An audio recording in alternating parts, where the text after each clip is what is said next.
Hello everyone, welcome in SRG technical. आजच्या व्हिडिओमध्ये आपण syllabus topic 2.4 procedure of developing preventive maintenance schedule. Okay, procedure म्हणजेच प्रक्रिया, तयार करण्याची प्रक्रिया, प्रतिबंधात्मक देखभाल वेळापत्रक. प्रतिबंधात्मक देखभाल कशा पद्धतीने तयार करायचं आपल्याला, त्याच्यासाठी प्रोसिजर काय आहेत हे आपण आजच्या टॉपिकमध्ये म्हणजेच 2.4 पाहणार आहोत. In MSBT exam, summer 12, winter 12, winter 13, summer 14, winter 18, the question is asked on this topic many times, like state the procedure for developing preventive maintenance schedule. Okay, लिहा, प्रोसिजर लिहा तयार करण्याच्या प्रतिबंधात्मक देखभालचे वेळापत्रक.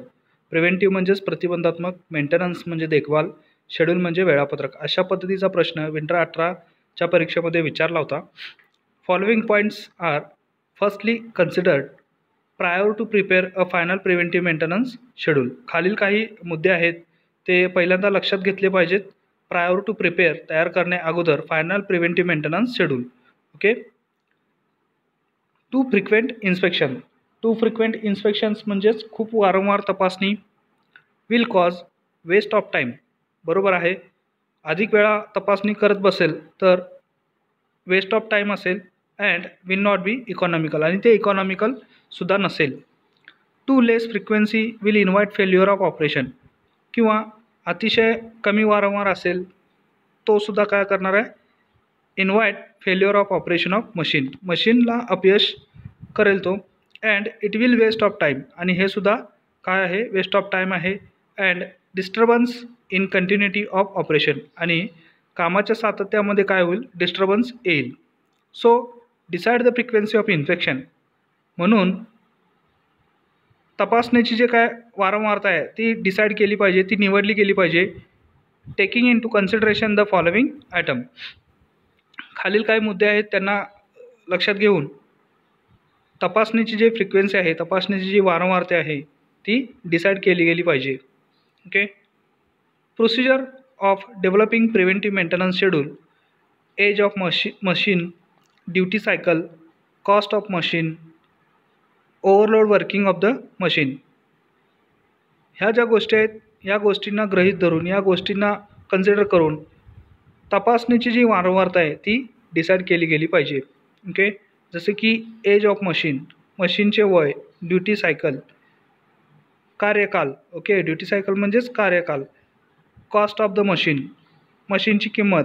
Overload working of the machine, मशीनवरती किती overload working झालं आहे किंवा होतं आहे याचासुद्धा विचार तिथं केला गेला पाहिजे.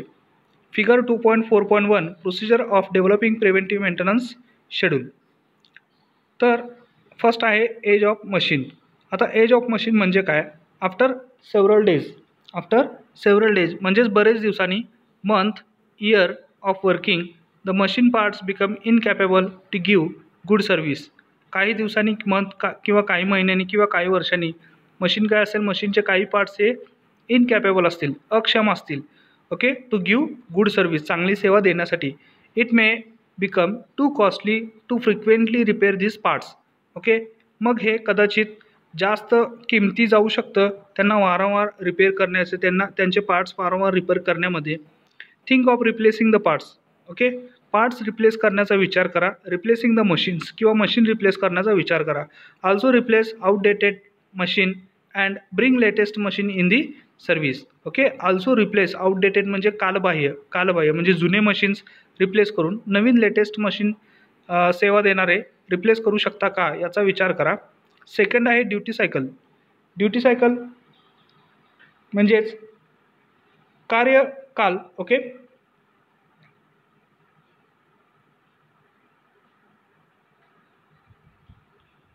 ड्युटी सायकल कार्यकाल. The frequency of inspection schedule depends on the duty cycle working of the machines. Different frequency of different duty cycles such as continuous working, intermittent working. Intermittent म्हणजे मधून, व्हेरी लेस पिरियड वर्किंग. कंटिन्युअस म्हणजे सातत्य काम असणारे, intermittent म्हणजे मधून काम असणारे, व्हेरी लेस पिरियड वर्किंग, अतिशय कमी कालावधीचं कार्य. ओके, थर्ड आहे cost of the machine. If machine is too costly, जर मशीन अतिशय कॉस्टली असेल, utmost care is to be taken and hence in its case inspection are frequent. In moderate cost machine and low cost machine frequent inspections are not recommended.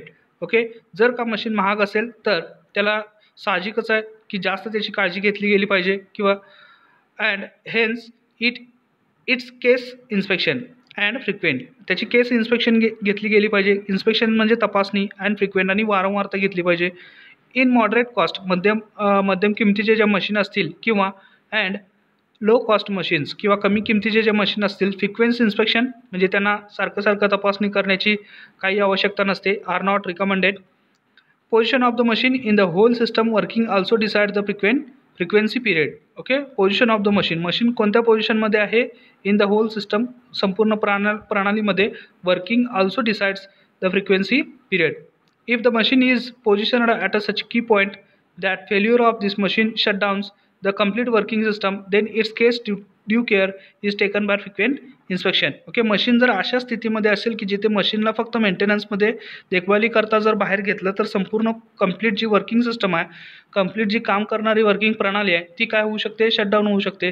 तर अशा ठिकाणच्या मशीनला आपण काय केलं पाहिजे, ड्यू केअर म्हणजे अगोदरच त्याची काय घेतली पाहिजे, काळजी घेतली पाहिजे, is taken by frequent inspection. Okay, अशा पद्धतीने हे 3 पॉईंट आहेत, age of machine, duty cycle, cost of machine. शेवटचा एक पॉईंट आहे overload working of the machine. Overload working of the machine. In such conditions the inspection of temperature rise must be frequent. Care cooling system must be taken by frequent inspection. Air circulation, ventilation must be taken care. Maintenance schedule gives in further section will serve as guidelines. Okay, maintenance schedule जे आहे, देखभालीचं जे वेळापत्रक आहे, given in further section, पुढील सेक्शन्समध्ये दिलेलं आहे, will serve as a guidelines. Okay, guidelines म्हणून दिलेलं आहे, मार्गदर्शिका म्हणून दिलेलं आहे. पुढील टॉपिक आहे 2.4.1 factors affecting preventive maintenance schedule. घटक आहेत जे प्रभावित करतात प्रिव्हेंटिव्ह मेंटेनन्स वेळापत्रकाला. ओके, प्रिव्हेंटिव्ह म्हणजे प्रतिबंधात्मक देखभाल.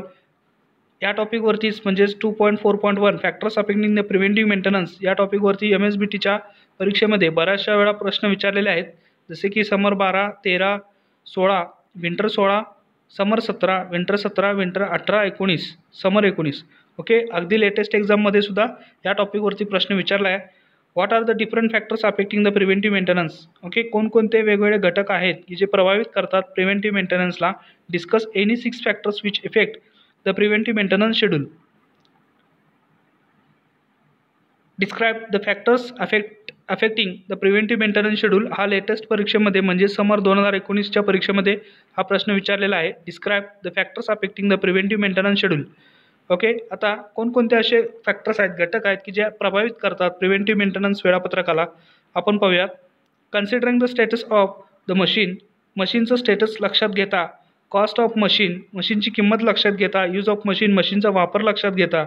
टाईप्स ऑफ रेटिंग, मशीनचे जे काय रेटिंग आहेत त्याचे प्रकार जे आहेत त्यांना लक्षात घेता. That is continuous rating, intermediate rating. Continuous rating म्हणजे सातत्यानं लागणारे दर्जा, इंटरमिडिएट म्हणजे अधूनमधून, etcetera. The maintenance schedule are prepared. Okay, देखभालीचं जे वेळापत्रक आहे ते प्रिपेअर केलं जातं, तयार केलं जातं. And one such schedules are prepared, are planned they are executed. आणि एकदा का हे वेळापत्रक तयार केलं गेलं, प्लॅन केलं गेलं, दे आर एक्झिक्युटेड आणि त्यांना अंमलात आणता येतात. Okay, but there are unforeseen causes. परंतु असे काही अनपेक्षित कारणे आहेत अँड सिच्युएशन्स, स्थिती आहेत, इन विच ज्याच्याने the schedules can not be followed due to the following factors. Okay, आणि असे जे काय अनफोर्सिन कॉजेस म्हणजेच अनपेक्षित कारणे आहेत किंवा सिच्युएशन्स आहेत इन विच ज्याच्याने the schedule can not be followed, जे वेळापत्रक आहे ते आपण फॉलो करू शकत नाही due to the following factors. असे काही घटक आहेत ते खालीलप्रमाणे दिलेले आहेत. Syllabus topic 2.4.2 factors. State the factors affecting preventive maintenance schedule, also state advantage of same. असे कोणते घटक आहेत तर पहा, हे घटक आहेत की ज्याच्याने आपण ठरलेलं जे प्रिपेअर्ड शेड्यूल आहे ते फॉलो करू शकत नाही. Factors affecting the preventive maintenance schedule. Okay, हे घटक आहेत की जे प्रभावित करतात प्रिव्हेंटिव्ह मेंटेनन्स शेड्यूल. प्रिव्हेंटिव्ह म्हणजेच प्रतिबंधात्मक देखभालीचे वेळापत्रक. Factors, position of the machine in the plant. मशीनची पोझिशन कशी आहे प्लांटमध्ये, factor number 1. Factor number 2, age of the machine, मशीनचं वय किती आहे. न्यू टेक्नॉलॉजी इन मशीन, नवीन तंत्र काय आहेत का मशीन्समध्ये. 4th आहे वर्किंग कंडिशन ऑफ इंडस्ट्री, इंडस्ट्रीची वर्किंग कंडिशन काय आहे सध्याची, हा 4th नंबरचा फॅक्टर आहे. Periodic orders, okay. Unforeseen causes म्हणजे अनपेक्षित कारणे, point number 6, factor number 6. Factor number 7, strategy of new management in the industry, strategy of new management in the सिटीजी, म्हणजेच नवीन व्यवस्थापकांचे धोरण काय आहे कंपनीबद्दलचे, इंडस्ट्रीबद्दलचे, तो सुद्धा फॅक्टर्स असतो, ओके, की ज्याच्याने आपण प्रिव्हेंटिव्ह मेंटेनन्सचं शेड्यूल फॉलो करू शकत नाही. Factor number 7. Factor number 8, failure of machine, मशीनमध्ये येणारं अपयश, ओके, हा सुद्धा एक फॅक्टर आहे की ज्याच्याने आपण ठरलेलं प्रिव्हेंटिव्ह मेंटेनन्स म्हणजेच प्रिपेअर्ड किंवा प्लॅन्ड प्रिव्हेंटिव्ह मेंटेनन्स शेड्यूल इथे फॉलो करू शकत नाही. हे वरील 8 घटक आहेत, 8 फॅक्टर्स आहेत की ज्याच्याने आपण प्रिव्हेंटिव्ह मेंटेनन्स शेड्यूल प्रिपेअर्ड केलेलं असतं, प्लॅन्ड केलेलं असतं, परंतु आपण ते फॉलो करू शकत नाही. पुन्हा एकदा सांगतोय. फर्स्ट आहे position of the machine in the plant, age of the machine, new technology in the machine, working condition of industry, periodic orders, unforeseen causes, strategy of new management in the industry, failure of machines. Figure 2.4.2 factors affecting preventive maintenance schedule. First आहे position of the machine in the plant, the various machines are positioned in the factory plants as per the sequence of operation and the place availability, okay. असे काही machines असतात की ते प्लांटमध्ये सिक्वेन्सच्या दिल्या ऑपरेशनच्या सिक्वेन्सनुसार place केलेल्या असतात आणि अवेलेबिलिटीनुसार प्लेस केलेल्या असतात. इन सर्टन केसेस, अशा निश्चित केसमध्ये ऑफ द मशीनच्या अशा काही निश्चित विशिष्ट केसमध्ये it is so positioned due to constraint of space, okay. It is so positioned due to constraint म्हणजे मर्यादा, जागेच्या मर्यादेमुळे मशीन्स पोझिशन केलेले असते, तिथे बसवलेले असते, इन्स्टॉल केलेले असते. The experts find difficulty in the carrying out inspection, जे एक्सपर्ट्स आहेत, जे तज्ज्ञ आहेत, ते अशा स्थितीमध्ये डिफिकल्टी फाइंड आउट करतात. कॅरिंग आउट इन्स्पेक्शन म्हणजेच तपासणी कॅरी करताना. Maintenance work in such situation, देखभालीचं काम जे आहे अशा स्थितीमध्ये this factors affect the maintenance schedule. हा जो फॅक्टर आहे, ओके, फर्स्ट जो फॅक्टर होता position of the machine in the plant, okay, हा फॅक्टर काय करतो, अफेक्ट करतो मेंटेनन्स शेड्यूलला, देखभालीच्या वेळापत्रकाला. सेकंड फॅक्टर आहे age of the machine, due to continuous running of several days, okay, बऱ्याच दिवस कंटिन्युअस सातत्याने मशीन रनमध्ये असल्या कारणाने week, months, year, the parts are worn out, okay, the parts are worn out म्हणजेच पार्ट्स काय होतात, झिजतात, ओके, झीज होते त्यांचे किंवा जीर्ण होतात. अँड बिकम्स बियॉन्ड रिपेअर, आणि रिपेअर करण्याच्या पलीकडे ते जातात. And can not be maintained which affects, आणि त्यांना आपण मेंटेन करू शकत नाही, विच अफेक्ट्स, ते अफेक्ट करतात द मेंटेनन्स शेड्यूलवरती, ओके, देखभालीच्या वेळापत्रकावरती ते काय करतात, पुन्हा अफेक्ट करतात. रिप्लेसमेंट इज द सोल्युशन, त्यांना रिप्लेस करणे हे एकच सोल्युशन आहे. Factor number 3, new technology in the machine, नवीन काय तंत्रज्ञान आहेत का मशीनमध्ये. The previous machine may be such that they need to run for more period for the same work, okay, मागील जे मशीन होते, पूर्वीचे जे मशीन्स होते ते they need to run for more period for the same work, same कामासाठी म्हणजे एकाच कामासाठी ते अतिशय जास्त पद्धतीने काय करावं लागतं, आता त्यांना रोटेट करावं लागतं, रन करावं लागतं. The work can be completed with good quality within shorter period by the new latest technology machine, जर का आपण त्याच्याऐवजी नवीन टेक्नॉलॉजी मशीन जर इन्स्टॉल केली तर चांगल्या क्वालिटीचं काम कमी कालावधीमध्ये होण्याची शक्यता तिथे आहे. हेन्स म्हणून replacement is thought of and hence maintenance schedule is changed for new machines, म्हणूनच रिप्लेसमेंट तिथे करण्याचा विचार केला जातो.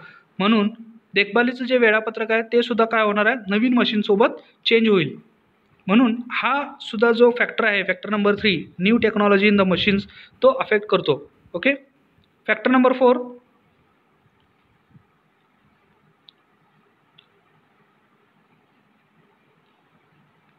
Working conditions of industry. Factor number 4, working condition of industry. The industries are run to get more and more profit and hence sometimes accept heavy orders of the manufacturers, okay. इंडस्ट्रीचं एकच ध्येय असतं की अधिकाधिक उत्पादन झालं पाहिजे आणि त्याचा फायदा झाला पाहिजे, म्हणून समटाईम्स काही वेळा accept heavy orders, ते जास्तीचा ऑर्डर accept करतात, स्वीकारतात of the manufacturer to meet with the order in a shorter time, okay, कमी कालावधीमध्ये जास्त ऑर्डर मिळण्यासाठी the plant is run for more hours in a day. Okay, म्हणून प्लांट जो आहे, जी फॅक्टरी जी आहे, जी इंडस्ट्री आहे, जी अधिक तासांसाठी काय केली जाते, रन केली जाते. हेन्स म्हणून मेंटेनन्स शेड्यूल इज डिस्टर्ब. अशाने काय होतं, देखभालीचं जे वेळापत्रक आहे ते डिस्टर्ब होतं. More emphasize is toward production than the scheduled maintenance. Okay, more emphasize म्हणजे महत्त्व देणे, अधिक महत्त्व दिलं जातं प्रोडक्शनला, उत्पादनला, than the schedule maintenance. Okay, देखभालीच्या वेळापत्रकाऐवजी तिथे प्रोडक्शनला जास्त महत्त्व दिलं जातं. 5th नंबरचा फॅक्टर आहे पिरियडिक ऑर्डर्स. सम इंडस्ट्रीज, काही इंडस्ट्रीजमध्ये have order of production in a particular period of month or particular period in a year, and in the rest of the periods there is a little work or no work on the machine. Okay, काही इंडस्ट्रीजमध्ये असं पाहिलं जातं की काही वेळामध्ये काही विशिष्ट प्रकारचा जो म्हणजे पर्टिक्युलर पिरियड असतो, ठराविक काळ जो असतो व इयरमधला. ओके, तिथं काय असतं, प्रोडक्शन जास्त असतं. ओके, आणि and in the rest of the period, आणि उरलेल्या वेळेमध्ये there is a little work or no work, तिथे काही छोटंसं काम असतं किंवा काही मशीनवरती कामसुद्धा नसतं. दिस आयडल पिरियड, ओके, अशा निष्क्रिय वेळेमध्ये is to be chosen for maintenance. Okay, अशा निष्क्रिय वेळेमध्ये मशीन्स देखभालीसाठी निवडली जाते. This affects the regular maintenance schedule. हा सुद्धा काय करतो, रेग्युलर मेंटेनन्स वेळापत्रकाला अफेक्ट करतो. ठीक आहे. Factor number 5 periodic orders. Factor number 6 unforeseen causes, अनपेक्षित कारणे. ड्यू टू ॲक्सिडेंट्स, अपघातामुळे, फायर्स, वर्कर्स स्ट्राईक्स. ओके, कामगारांचा संप असेल. द वर्क इज होल्डअप, काम हे काय केलं जातं, होल्डअपसाठी ठेवलं जातं. In a certain period of time, काही निश्चित वेळेसाठी काम हे तिथे काय होतं, अनफोर्सिन कॉजेसमुळे म्हणजे अनपेक्षित कारणांमुळे काम हे थांबतं. This is also cause of disturbing a maintenance schedule. हे सुद्धा मेंटेनन्स शेड्यूल, मेंटेनन्स वेळापत्रकाला डिस्टर्ब करण्यासाठी कारणीभूत आहे. Factor number 7 strategy of new management in a industry. Okay, strategy म्हणजे धोरण, न्यू मॅनेजमेंट म्हणजेच व्यवस्थापन मंडळी किंवा व्यवस्थापन. इंडस्ट्रीमध्ये जर नवीन व्यवस्थापन जर लागू असेल तर त्याचे जे काही धोरणं असतील ते सुद्धा कारणीभूत आहेत की मेंटेनन्स शेड्यूल तिथे फॉलो केलं जात नाही. Sometimes the management is changed in the industry, काही वेळा मॅनेजमेंट बदललं जातं इंडस्ट्रीमध्ये. Some sections have to be shut off, काही विभाग जे आहेत ते बंद केले जातात. And some sections have to be overloaded, आणि काही सेक्शन जे आहेत ते ओव्हरलोड केले जातात. काही विभाग जे आहेत ते ओव्हरलोडेड केले जातात as per the new management's decision. Okay, नवीन मॅनेजमेंट, नवीन व्यवस्थापकाच्या धोरणानुसार, डिसिजननुसार, निर्णयानुसार असं केलं जातं. This also changes maintenance schedule. हे सुद्धा कारणीभूत आहे मेंटेनन्स शेड्यूलला चेंज करण्यासाठी. Factor number 8 failure of machine. Okay, मशीनमध्ये येणारं अपयश. This point also affects the normal maintenance schedule. Summarising the points, the preventive maintenance schedule is affected due to. Okay, वरील सर्व पॉईंट्सला जर समराईज केलं, त्याची सारणी जर घेतली तर प्रिव्हेंटिव्ह मेंटेनन्स शेड्यूल हे अफेक्ट होतं खालील कारणांमुळे. ड्यू टू, फर्स्ट आहे access to reach machine, mode of operation of plant, management decision, unforeseen causes, working not consistent, failure of machine and replacement of machine. हे जे 7 पॉईंट्स आहेत त्याच्यावरती सुद्धा मशीन काय होते, प्रिव्हेंटिव्ह मेंटेनन्स हे फॉलो केलं जात नाही, अफेक्ट करतं. ठीक आहे, पुन्हा एकदा डिस्कशन करूयात.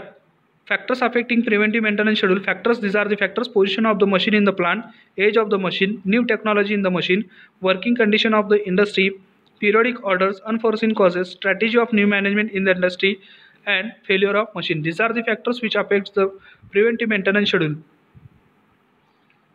Syllabus topic 2.5 Introduction to total productive maintenance. Okay, total productive maintenance, संपूर्ण उत्पादक देखभाल. इंट्रोडक्शन.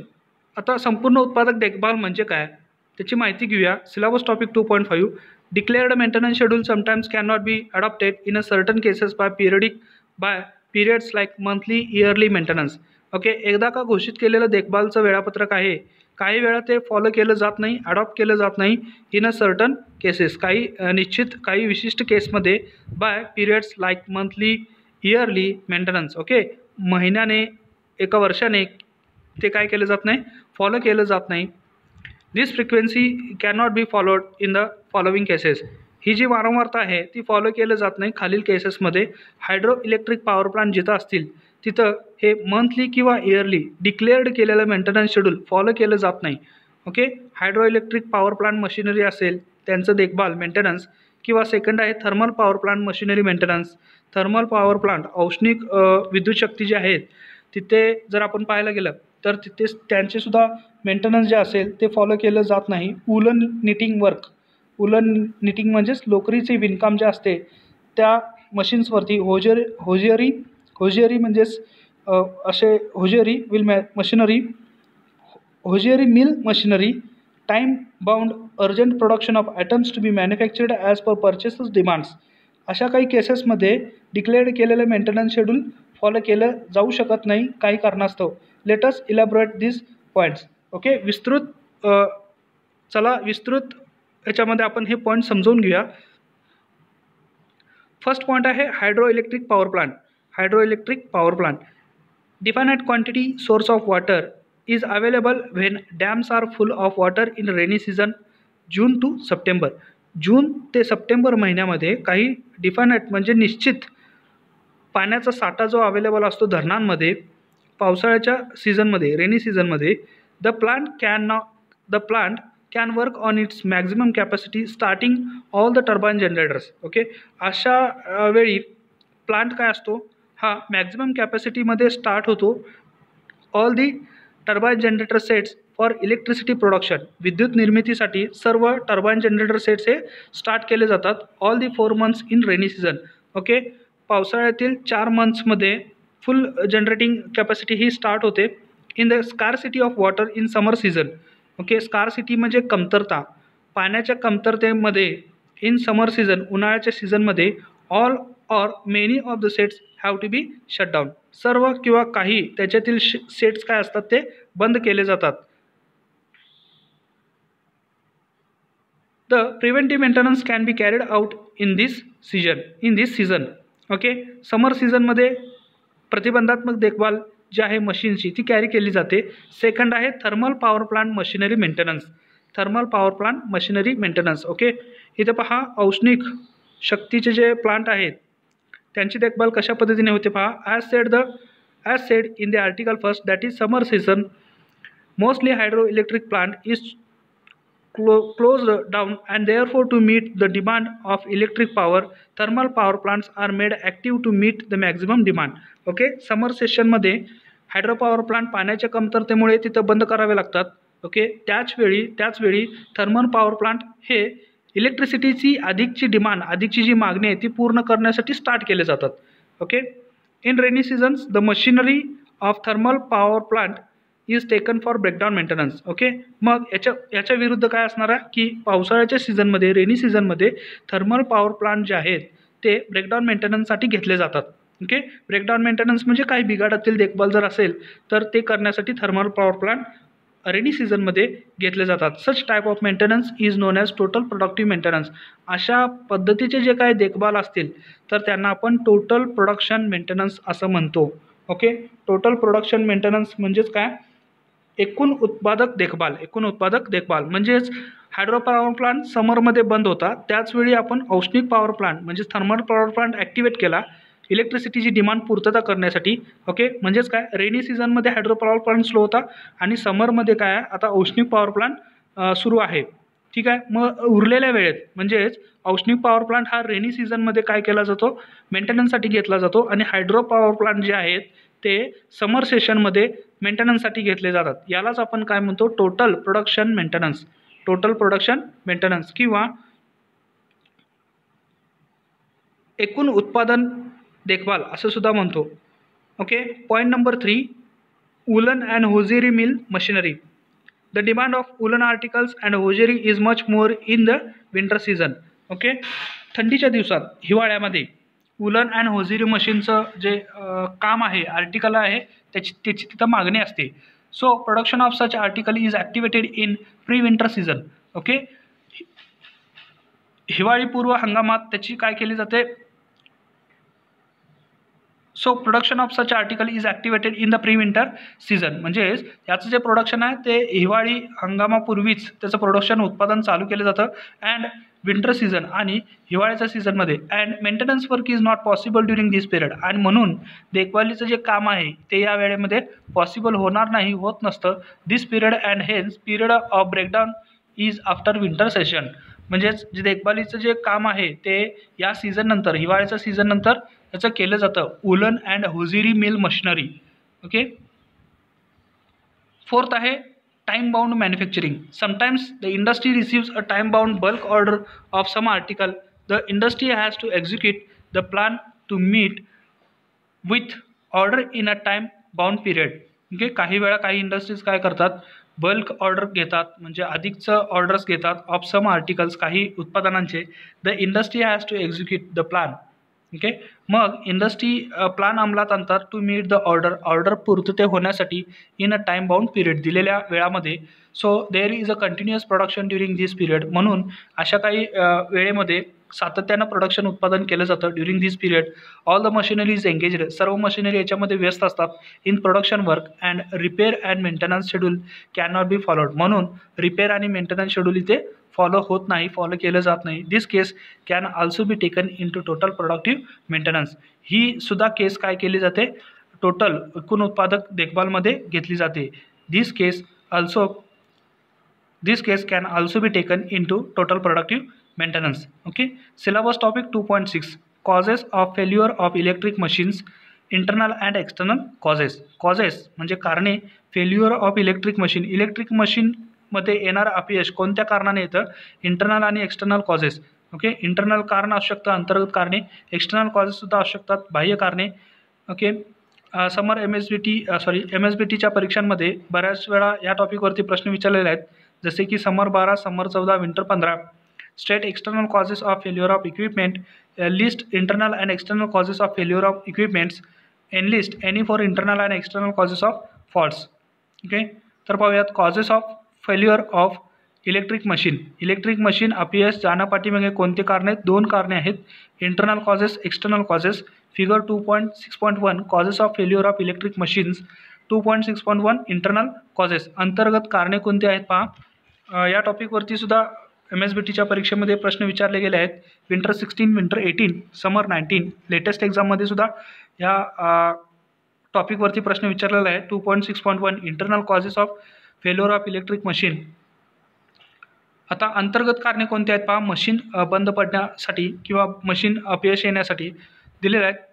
इन सम अनअवॉइडेबल म्हणजे अटळ असे काही स्थिती आहेत. इन सम अनअवेलेबल सिच्युएशन्स म्हणजे अटळ स्थितीमध्ये the machine may have to be run overloaded. Okay. Machine कदाचित तिथे ओव्हरलोडेड म्हणून रन होते फॉर अ लॉंगर पिरियड, जास्तीच्या काळासाठी. Which causes temperature rise. Okay. जो की तो अधिक उष्णता मशीनमध्ये राईज करण्यासाठी, वाढण्यासाठी कारणीभूत ठरतो.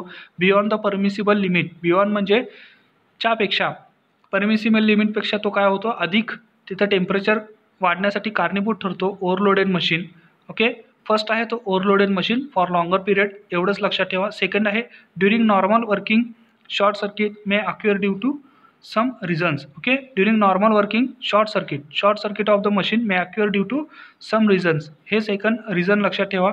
थर्ड आहे some live internal touches the metallic part developing phase to ground fault. Okay. काही जिवंत जे टर्मिनल आहेत ते टच होतात metallic पार्टला. Developing phase to ground fault. Okay. तिथं काय होतं, फेज टू ग्राउंड फॉल्ट तयार होतो. हे अंतर्गत कारणे आहेत, इंटरनल कॉजेस आहेत. Overloaded of the machine for longer time and short circuit may occur due to some reasons. काही कारणांमुळे शॉर्ट सर्किट होतो मशीनमध्ये. थर्ड आहे live terminal touches. Some live terminal touches to the metallic part developing phase to ground fault. Fourth आहे rotating parts and stationary parts shall have uniform air gap. Okay. म्हणजेच rotating part म्हणजे rotor आणि stationary parts म्हणजे stator यांच्यामध्ये uniform gap असायला हवा. Okay. If not, जर तो नसेल, then the behaviour of machine becomes abnormal. तर मशीनचं जे बिहेवियर आहे ते काय होईल, ॲबनॉर्मल होईल, असामान्य होईल. ओके. हा एक इंटरनल कॉज असू शकतो. फिफ्थ कॉज आहे internal cause Single phasing means one of the three phases becomes open circuited and the load is shared by only two phases instead of three phases. Hence, overloading on phases and behavior becomes abnormal. Okay, तीन phase पैकी जर एक phase fail गेली, एक फेजमध्ये बिघाड आला तर मशीन ऑपरेट होते फक्त दोन फेजेसवरती. अशा वेळी आपण सिंगल फेजिंग म्हणतो. म्हणून हेन्स ओव्हरलोडिंग, मग त्या दोन फेजवरती ओव्हरलोडिंग येऊ शकतं.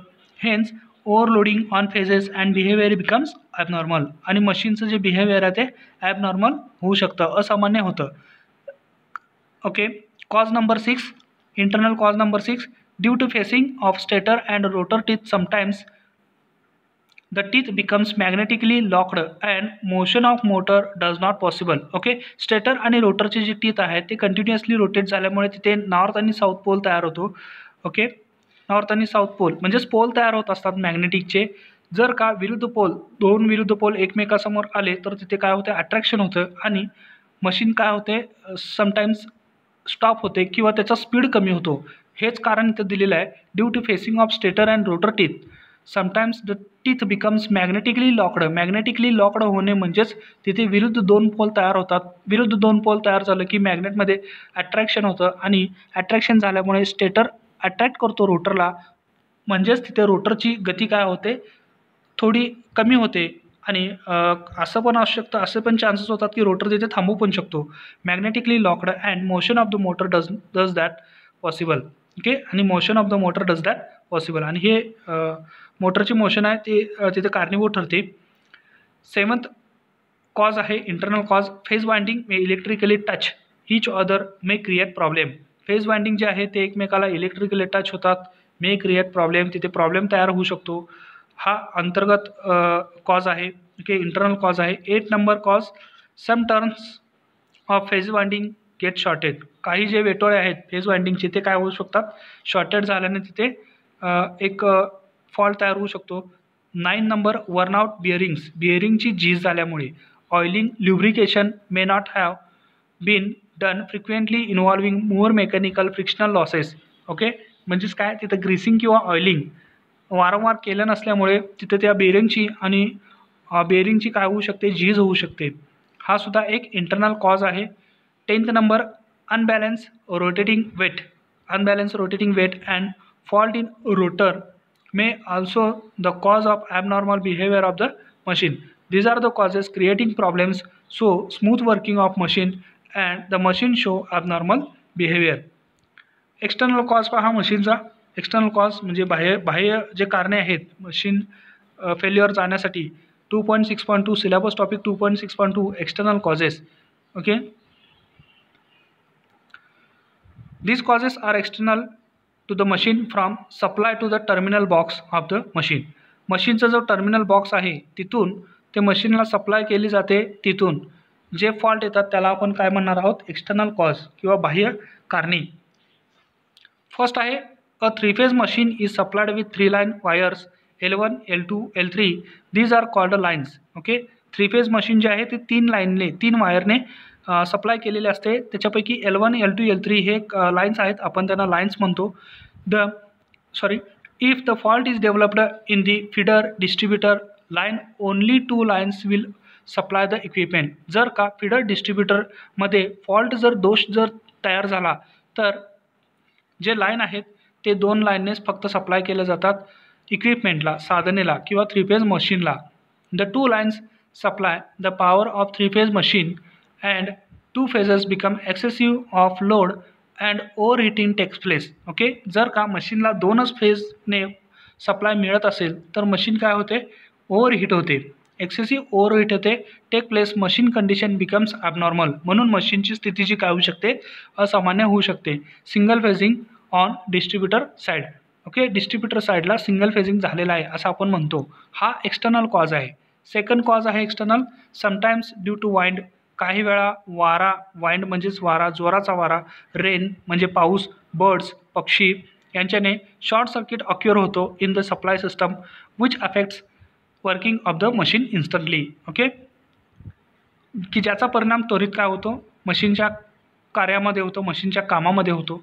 3rd नंबर आहे external cause, if supply system generator working in generating station is subjected change in the speed of prime mover, then supply frequency changes which affects the working of the machine connected to this supply system. Okay, इथं पहा, जर supply system generator जे supply system जे generator आहेत working in the generating स्टेशनमध्ये काम करतात, is subjected change in the speed of the prime mover, जर का त्यांच्या प्राइम मूवरचा जर स्पीड चेंज झाला देन सप्लाय फ्रिक्वेन्सी चेंजेस, मग सप्लाय फ्रिक्वेन्सी चेंज होते which affects the working of machine connected to this supply system. Okay, मग त्यांचा परिणाम ह्या सिस्टमला कनेक्ट असलेल्या मशीन्सवरती होतो. External cause number 4, sometimes in the generating station, receiving station, substation, there occur over voltage or under voltage which affects the normal working of the machines. Okay, काही वेळा generating स्टेशनमधून किंवा रिसिविंग स्टेशनमध्ये there occurs over voltage occur होतं किंवा under voltage अक्युर होतं which affects the normal working of the machine, जे की मशीनचं सामान्य कार्यामध्ये काय होतात, परिणाम करतात, प्रभाव करतात. Okay, external cause number 5, sometimes negative sequence currents are developed due to unbalanced supply system which affects the normal working of the machines. काही वेळा निगेटिव्ह सिक्वेन्स तयार होतो करंटचा, म्हणजेच करंटची दिशा ही विरुद्ध दिशेने प्रवाहित होते and are developed due to unbalance supply. Okay, हे अनबॅलन्स सप्लाय सिस्टममुळे होऊ शकतं विच अफेक्ट्स, जो की तो परिणाम करतो नॉर्मल वर्किंग ऑफ द मशीनच्या नॉर्मल वर्किंगवरती. Okay, external cause number 6, if external load on the machine is sustained for, okay, sustained म्हणजे टिकून राहणे, if external load on the machine is sustained for a length of period, ठराविक मोठ्या वेळेसाठी जर का मशीन एक्सटर्नल लोड सस्टेन करत असेल, टिकून ठेवत असेल, the insulation may start burning, मग वाइंडिंगचे जे इन्सुलेशन आहेत, आवरणं जे आहेत वाइंडिंगवरचे ते बर्न व्हायला सुरू होतात due to excessive temperature rise. Okay, अधिकचं तापमान वाढल्यामुळे. these external conditions affect the performance of machine and abnormalities are developed. Okay, हे जे एक्सटर्नल स्थिती आहेत, बाह्य स्थिती आहेत, जे की परिणाम करतात परफॉर्मन्स ऑफ द मशीनच्या परफॉर्मन्सवरती अँड ॲबनॉर्मॅलिटीज आर डेव्हलप्ड, आणि अशा काही असामान्य गोष्टी आहेत त्या तयार होतात. ओके, नेक्स्ट जो सिलेबस टॉपिक आहे 2.7, identification of different types of faults developed. Okay, identification of different types of fault developed. Syllabus topic 2.7, different types of faults developed. काही दोष आहेत ते तयार होतात, mechanical faults, electrical faults and magnetic faults. Figure 2.7.1, different types of fault developed, हा जो topic आहे syllabus topic 2.7, identification of different types of faults developed, हा आपण नेक्स्ट लेक्चरला पाहणार आहोत, नेक्स्ट व्हिडिओमध्ये. ओके, आजच्या व्हिडिओमध्ये आपण कोणकोणत्या गोष्टी पाहिल्यात त्या एकदा पुन्हा रिवाइज करूयात. Syllabus topic 2.4, production of developing preventive maintenance schedule. Procedure of developing preventive maintenance schedule, प्रतिबंधात्मक देखभालीचं जे वेळापत्रक आहे ते तयार करण्याची प्रोसिजर. ओके, म्हणजेच प्रक्रिया आपण पाहिली. त्याच्यामध्ये आपण जे महत्त्वाचे जे मुद्दे होते, procedure of developing preventive maintenance, हे पहिल्यांदा लक्षात घेतले पाहिजेत. जसे की age of machine, duty cycle, cost of machine, overload, working of the machine, हे मुख्यत्वे पॉईंट्स लक्षात घेतले पाहिजेत प्रिव्हेंटिव्ह मेंटेनन्स शेड्यूल तयार करत असताना. ओके, त्यानंतर जे फॅक्टर्स होते, factors affecting preventive maintenance schedule, असे कोणते घटक आहेत की जे प्रभावित करतात प्रिव्हेंटिव्ह मेंटेनन्स शेड्यूलला, ते सुद्धा आपण पाहिले 2.4.1 याच्यामध्ये. ओके, जसं की फॅक्टर्स आहेत position of the machine in the plant, age of the machine, new technology in the machine, working condition of industry, periodic orders, unforeseen causes, strategy of new management in the industry, failure of machine, हे factors आहेत की जे affect करतात preventive maintenance शेड्यूलला. Okay, syllabus topic 2.5, introduction to total productive maintenance, एकूण उत्पादक देखभाल म्हणजे काय, हा सुद्धा आपण टॉपिक कव्हर केलेला आहे. ओके, नेक्स्ट जो टॉपिक होता 2.6, causes of failure of electric machine, internal and external causes, internal आणि एक्सटर्नल कॉजेस कोणकोणते आहेत इलेक्ट्रिक मशीन फेल होण्यासाठी, त्यासुद्धा कारणांचा आपण डिस्कस इथं केलेला आहे. ओके, नेक्स्ट लेक्चरला म्हणजेच 2.7 आपण सिलेबस टॉपिक पाहणार आहोत. So next lecture, next video. Keep watching SRG technical and thanks for watching this video.